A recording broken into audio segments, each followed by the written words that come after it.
Hi friends, this is Manish Khanna. How many times have you made sugar flowers and realized that the shine that you wanted on the flowers is not enough?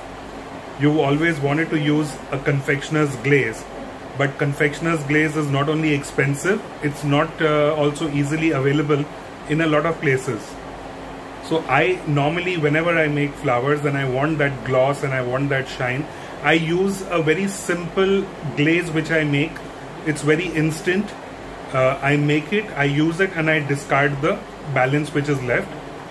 It's not very expensive to make. It's super simple, and I can say that it's a very jugaad kind of a glaze that I do, and it's very good. So I'm sure if you want the gloss and shine in your flowers without having to spend a lot of money on buying a confectioner's glaze, you can definitely use this recipe. So let's get started. For this glaze, we will be just using 3 ingredients, which is water, sugar and agar-agar powder.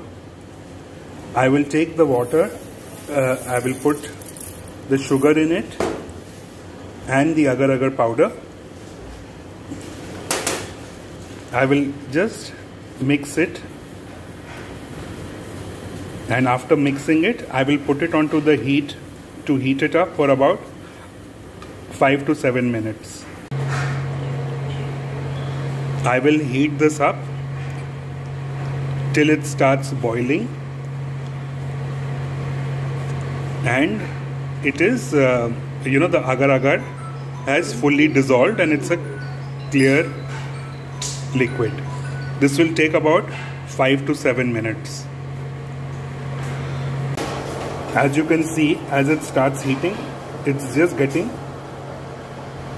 into a clear liquid, but we want the agar-agar to dissolve fully and to get activated, so we will heat it up for about 4 to 5 minutes. We will let it simmer for about 2 to 3 minutes. Now this has been simmering for about 3 minutes and it is now ready to be used.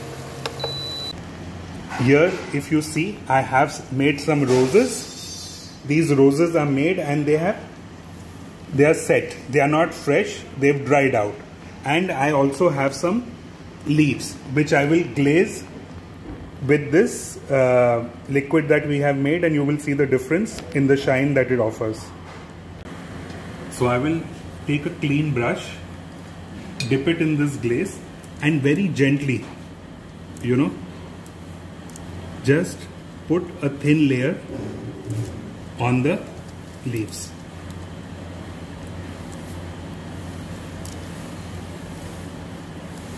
And we will leave this aside for a little while to dry out.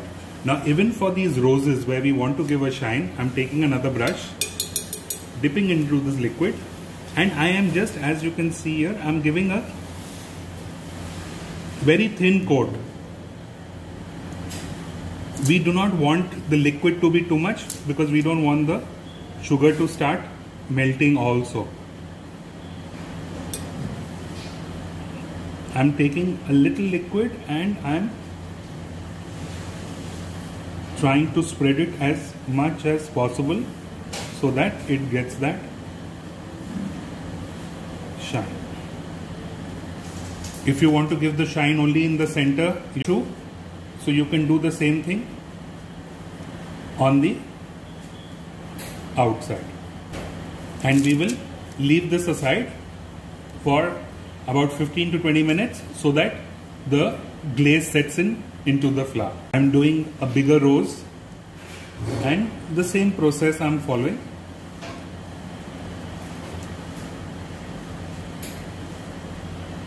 Now this glaze has to be made and instantly used. You cannot make it and keep it for a long time. The reason being is because it's agar-agar and it will set and become into a jelly, and then you will not be able to coat your flowers with it. Other option that we can do is, since the liquid is much, and if you have smaller petals, and we can even just dip it like this and leave it aside for some time to also get the shine. This is also another method. I normally do it even with my roses. Since I don't get the time to really sit and glaze all my flowers, I just, just take it gently, dip it, remove it, and it's done. As you can see, see the glaze and the shine on this roses and this petals which I had glazed against the ones which I have not glazed. So if you like to use this glaze, you can use it on a lot of your flowers and your figures, but this glaze does not work for isomalt, right? And you have to use this only on flowers which have been fully made and set, not soft flowers, otherwise they will just lose their shape. Subscribe कीजिए हमारे channel को और press कीजिए bell icon ताकि हम लाते रहें आपके लिए सिंपल बेकिंग रेसिपीज़।